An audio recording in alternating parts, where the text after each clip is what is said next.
Hey, college wrestling fans, this is Johnny Thompson, number one. I know many of you have often been extremely excited. Probably the best article that I ever wrote was about the history of Southeastern Conference Wrestling, which many of you know started in 1969. Unfortunately, it came to an end in 1981. One of the teams that participated in SEC wrestling was the University of Tennessee, which they had a wrestling program up until World War II. They dropped the wrestling program. And then in 1969, they reinstated the wrestling program. But unfortunately, we lost it again after the 1986 wrestling season. Today, we have a very special guest, one of the wrestlers for the University of Tennessee. Please welcome Chris Vandergriff to Johnny Thompson, number one. Hello. I've got a relic on, a University of Tennessee wrestling shirt. So all right. I tell you, I'm sure there's a lot of fans out there, myself included. We would like a shirt like that, a good old Tennessee Volunteer Wrestling t-shirt. Now, Chris, you got your start in the sport of wrestling as a freshman in high school. Yes. And you ended up being a two-time Tennessee high school state champion. Talk about your start in wrestling and how you became so successful towards the end. Well, I wrestled in the very first match I ever saw. So I was a varsity heavyweight. I went out for the wrestling team. I heard in middle school that they had started a wrestling program at the high school. And I told myself, man, I'm going to try that when I get in high school. And I was in the marching band, and I was always a big kid, but not really very athletic. And so I went out for the team and ended up being the varsity heavyweight as a freshman. So you can imagine I was not very competitive my freshman year, but I wanted to be good, and I wanted to do what it took to be good. And I think I won 3 matches my freshman year. And I'm from Knoxville, Tennessee, so that's where University of Tennessee is. So I ended up being a hometown boy and all that. And at that time, only 2 of the high schools in Knox County, which has like 20 schools, only 2 of those had wrestling. It was really new sport in the area. So my school, Halls High School, and another school called Carter High School were the only 2 schools in the county. The hotbed for wrestling at that time was Chattanooga, and it's still on top. Just about all their schools have it. And so we would have to do a lot of traveling to, have matches and stuff. So anyway, probably the main key to my success was in the spring, my freshman year, we started a freestyle wrestling club. And our wrestling club, our coach was a guy named Fred Jihad. And he was from Iran, and he was a college student. And he had won like the age group national freestyle championship in Iran. And then his family sent him to the United States for his education. So we ended up at UT. And since he was kind of a freestyle expert and didn't have much money, they ended up hiring him in Halls, which is in North Knoxville, to be our freestyle wrestling coach. So probably where I was new and really didn't know much about things, I just did it not knowing what I was getting into. So this was probably the most extensive thing I had ever been involved in. We did what he called the Iranian warm-up, which was 45 minutes of this continuous forward rolls, push-ups, sprints, just any kind of hard calisthenic kind of stuff he could think of, we did. Then once the warm-up was over, you'd go take a break and go outside and wring your shirt out with sweat. Then we'd come back and start actually doing some wrestling practice. So I didn't know enough about anything to know that this was good or bad. This was just what we was doing. So that's what I did. So that really helped me get a leg up on my competition. Um, so I was getting training that no other heavyweight in the state of Tennessee was getting. So as a sophomore, I ended up being the region champion. So I went from kind of zero to maybe 90% as between my sophomore or freshman and sophomore year. I was in the marching band my freshman year, and I ended up decided to play football. So I did the workouts, and then any freestyle wrestling tournament that was in the southeastern United States, we went to. And this Iranian guy, he didn't drive, so the parents just kind of took him under their wing. So at that time, they would have freestyle wrestling tournaments that have like a junior division and an open division. So he would wrestle in the open division. We would coach him. Then he would coach us. And there was probably 10 or 12 boys and this coach.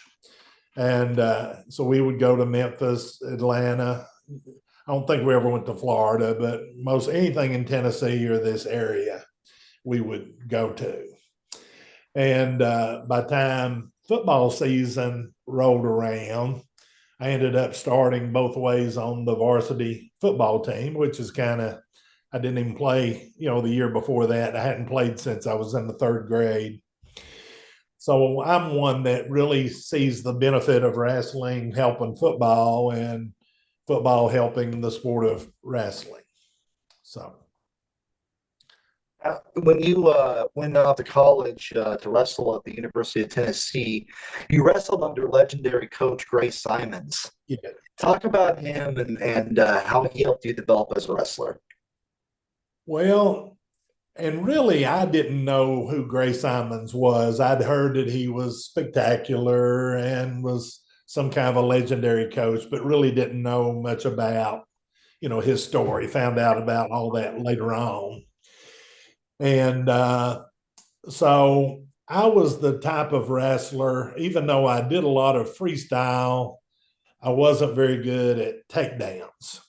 I was excellent on top. If I was on top, I could turn the guy and pin him. If I was on bottom, I had arm rolls, and this was in high school. So in my style of wrestling, I didn't need to be good at takedowns. If I shot a double leg and I lost the takedown, the guy got behind me, I'd roll him, put him on his back, and pin him. So I would pin him from top or bottom or whatever. It didn't matter to me if I got the takedown or not.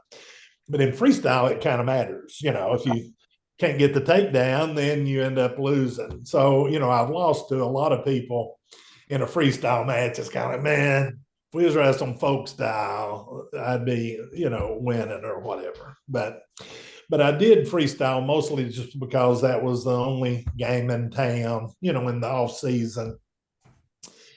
And at that time, University of Tennessee had a wrestling team. I never attended one of their official practices, but the 70s was a lot different than it is now. Their mat was always out.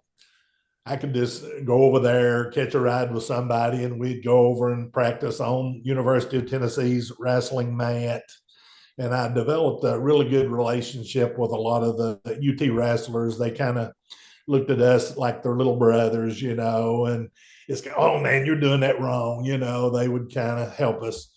But they would gather over there, say like from maybe 4 o'clock to 7, like every day.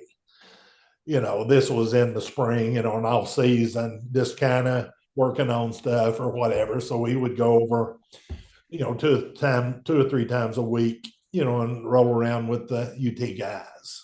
So that was another thing that, if you're used to wrestling college wrestlers and then you're in a high school wrestling match, then, that it's kind of like I was getting trained by the, college level coaches, that sort of thing. So anyway, but ended up being a two-time state champion. I wasn't undefeated. Um, my junior year, I actually lost in the region finals and then won the state the next week. So that's kind of, a little bit about, my story. And I had to, and that was back when it was unlimited. My junior year, I weighed like 225, and my senior year weighed 235. So I was wrestling, great big guys. The biggest guy I wrestled in high school was 6'9" and weighed 320. And I was the only guy to ever beat him in his high school career. He was a senior and I was a junior. And where I was second in the region, I had to wrestle him like in the quarterfinals of the state tournament. So I ended up beating him by 1 point, 7-6. Wow. And so that put me, in the, I guess, semifinals, and I, won that match and ended up pinning the guy in the finals, and which is pretty cool. So when you were at the University of Tennessee, um, you were there during the time when the Southeastern Conference, had wrestling. Yeah. And heyday. Oh yeah. yeah, I mean, you yourself took third in an SEC tournament. Was that your senior year you took third, That or was my freshman. Freshman year you took third? I graduated from high school in 77. Okay. So that was in the, 78 school year. So I ended up being the varsity heavyweight at University of Tennessee my freshman year. And that was kind of a similar situation that happened kind of in high school. We had a guy named Bubba Slazewski. His first name is Ray, but he had been a junior national Greco champion, and he's from Michigan, and he was a year older. So coming to UT, he was a sophomore. I was a freshman. He was like 6'4", 310, quite a bit bigger than I was. We had our first wrestle off, and he beat me like 11-1. So I got out of the wrestle off without getting pinned. So that's kind of my claim to fame. And he was a Greco guy. So he was a really good thrower, but getting thrown by him and him being so big was kind of like riding a roller coaster. It didn't hurt. It was kind of fun because he was an expert in throwing. If you get thrown by somebody that doesn't know what they're doing, you're liable to get hurt. This guy knew and had really had good coaches. And we had our first match of the season, and I think we wrestled Auburn, and he wrestled in it. And then I'm not real sure what happened. I don't know if I think his mother either got real sick or something, and he was having grade trouble. So he ended up just leaving school. And he and I were the only two heavyweights on the team. So when he left, I just kind of inherited the varsity spot. So I definitely wasn't ready for college wrestling, but I was thrown to the wolves. I weighed probably 245 my freshman year I ended up third in the SEC, which was pretty good. I should have been fourth. I had to wrestle a guy from Alabama, Leif Erickson. And he was quite a bit better than me. We had wrestled 2 other times, and he had beat me pretty easy. And he and I was going to wrestle for third and fourth, and he had got hurt the match before. So he ended up forfeiting to me. So I got third and he got fourth without having to wrestle the match. But the guy that won the SEC that year is George Atia. He was a freshman also, and he was at LSU, and he was a man. He was probably 6'4" and probably 275 maybe. But as a freshman, he had started as defensive tackle on their football team. So that tells you what kind of athlete he was. So I had to wrestle him in the semis, and he ended up pinning me. And then he had to wrestle another real good heavyweight from Kentucky. I can't think of his name right off. Would have been, I'm not, Harold. yeah, he played for the Midlands. He was an All-American a couple of times. I know what Yeah, you're talking about. yeah. But he ended up beating him for the championship that year. So that was pretty neat. So kind of visualize for me real quick, if I had been alive during that time and been back there, what was an SEC conference tournament like? Well, it was very tough. We had a lot of wrestlers from the North. On my Tennessee team, I was one of maybe 3 or 4 other Tennessee guys. Most of the guys was from either Virginia, New York, Pennsylvania, Ohio. One real funny story, they called me Wide Tar as a nickname. And how that came about, one of the guys from Delaware was a real good 190 pounder. And I was telling him about my car, and I had a 65 fastback Mustang. And I was telling him, I said, yeah, man, I've got a 4-barrel carburetor, headers, 4-speed, and cherry bombs and wide tars. And, this kind of was naming, air shocks. It was naming all this stuff. And he said, well, I understood the Holly carburetor, the headers, but a wad tar, I have no idea what you're talking about. And I said, tars, what goes on the back when you burn rubber and spin out. And he said, tires. Oh, and it laughed. So from then on, they called me Wide Tar because I had mentioned having wide tars on my car. So That's awesome. out of my Tennessee hillbilly accent. Yeah. Um, so I got to ask you, Tennessee Volunteers, you guys had a good program. Matter of fact, you guys ended up having a NCAA. Well, you had more than one, but towards the end, I mean, you had Ethan Reeve, of course, but towards the end, we also had Chris Edmond win a national title for the Volunteers, and then the very next year, no Right. more, no more Tennessee wrestling. Talk to me about your feelings, the feelings of those around you, about when SEC wrestling died. I know Tennessee held on for about 3 or 4 more years. I think they qualified through the East Regional after that, if I'm correct. Yeah. And then talk to me And about the Tennessee ended feelings. up being the last of the SEC schools. Right, right, right. I think 4 of them dropped out that first year. And then seems like LSU and Kentucky held on a few more years. And then Tennessee ended up being the only school that had wrestling. And even in the 86 season, they had no idea, that they were going to, drop the program or anything. So it was just kind of out of the blue. And I know Glenn Lanham, who's now the head wrestling coach at Duke, he redshirted that last year. So he was an All-American in 85. And in 85, we finished 8th in the country, which is kind of hard to believe. We had one national champion and I think 4 other All-Americans. But Glenn Lanham was an All-American that year. So his last year, which would have been 86, I think he had shoulder surgery. So he ended up redshirting. So he had one more year of eligibility and he went to Oklahoma State and wrestled, was an All-American again. So that's pretty neat.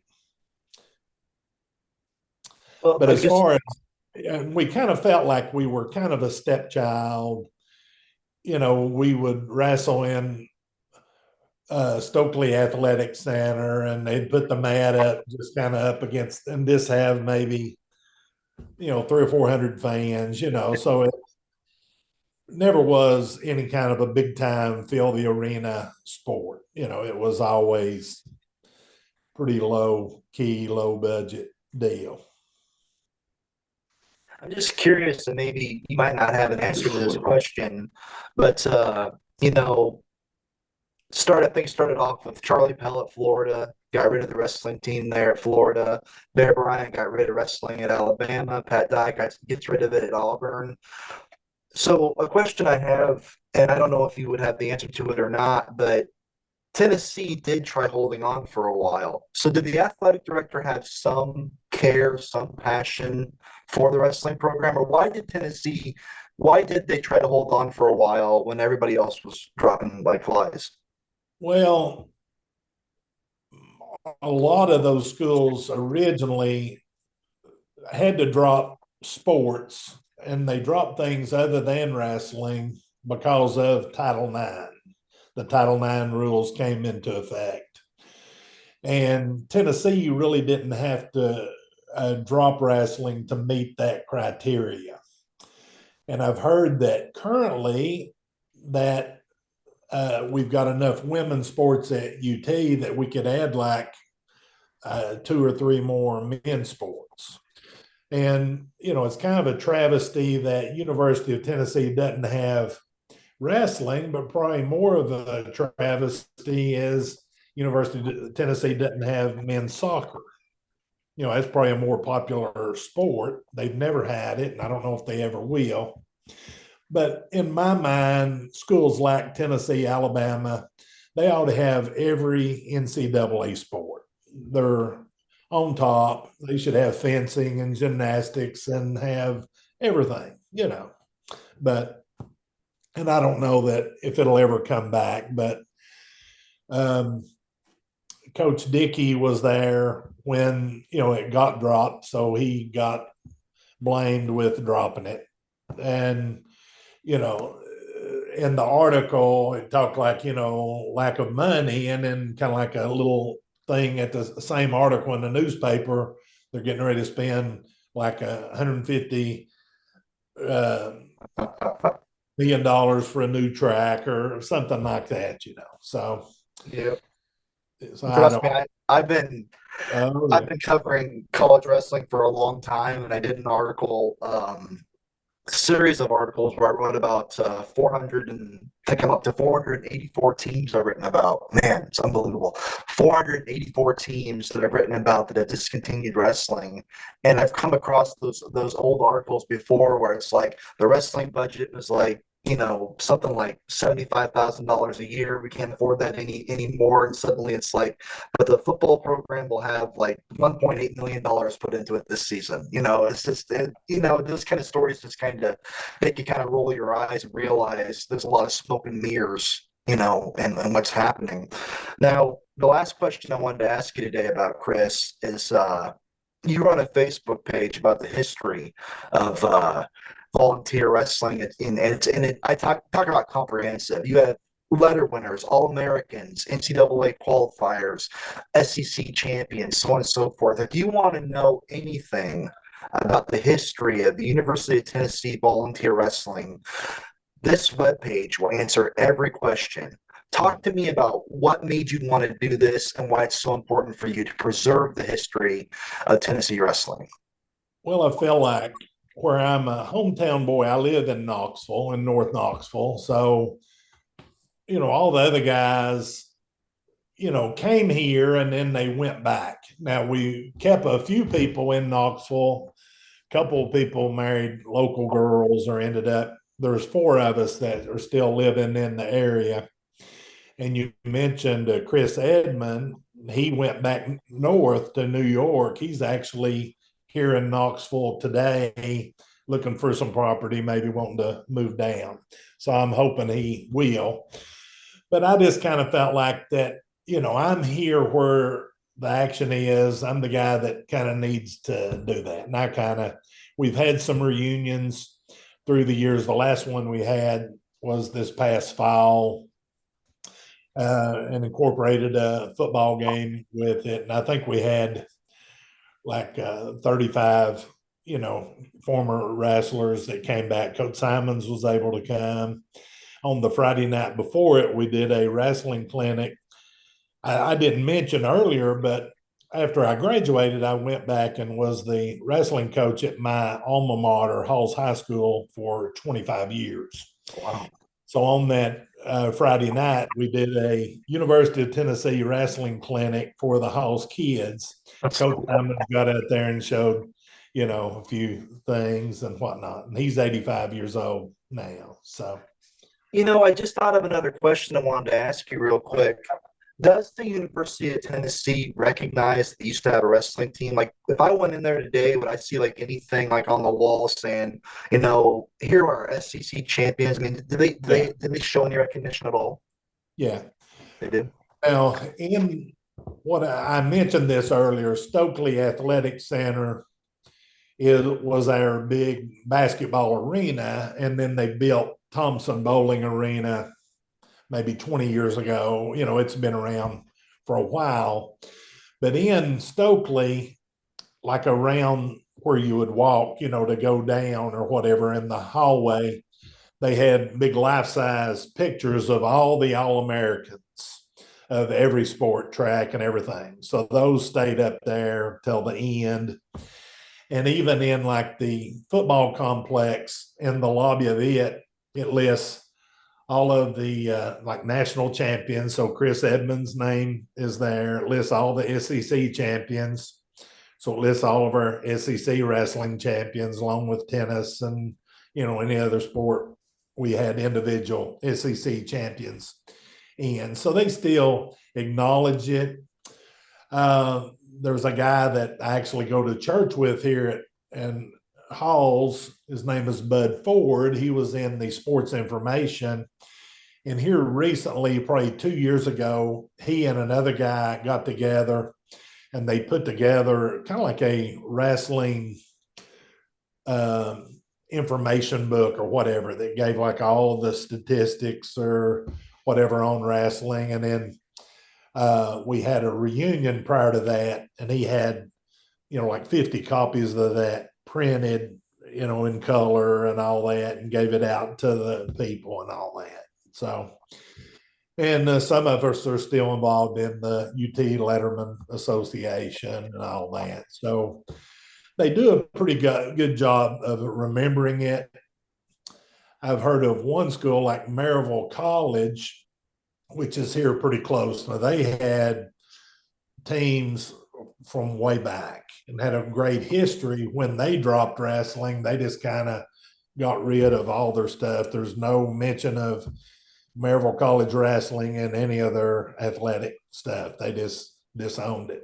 So UT hadn't done that. They've done a pretty good job on preserving. So.